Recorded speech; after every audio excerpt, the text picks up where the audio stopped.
Trick or treat. Happy Halloween. We're back at slinging sump pumps here. And our customer had water in his basement this morning. We had put a 3rd horse rigid pump in there, which is a good pump. They're fairly efficient, and was it 4,400 gallons an hour, I think, for that one.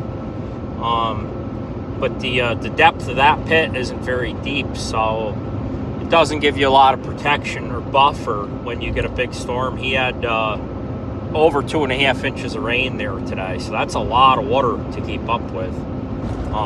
With an older cinder block basement and whatnot, water ingress is a problem, especially if the foundation drains aren't in good shape, or if there aren't any foundation drains. Depending on where you're located, water is a variable.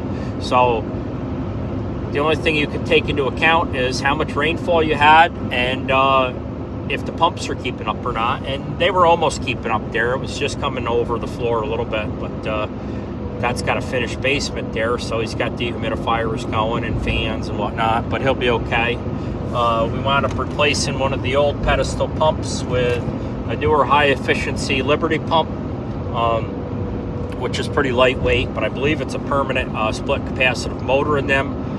So it claims to be 40% more energy efficient, which is nice. With National Grid, really hitting us hard here with the power, so that should help save them a little bit. But we also staged one of the old pedestal pumps so that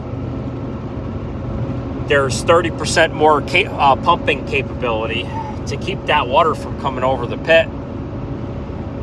I'm not saying that you should put 2 pumps in every pit, and size your pumps accordingly. Make sure that they don't trip the circuits that they're on. There's a lot to that. You don't want to just go throwing pumps in. You got to worry about washing out the footing underneath the house too. If you're running a lot of pumps for a long period of time, you don't want to wash the dirt and the sand out from underneath the footings of the building. If you get into a point where you're pumping 10,000 gallons an hour continuously for a long period of time, that's bad. You're going to wind up sinking the building's going to settle, and you're going to wind up sinking the foundation if you have a silty or sandy substrate underneath that. So substrate is important. There's a lot to think about when you're putting sump pumps in, so it's good if you got somebody to look at it. I hope everybody's doing well.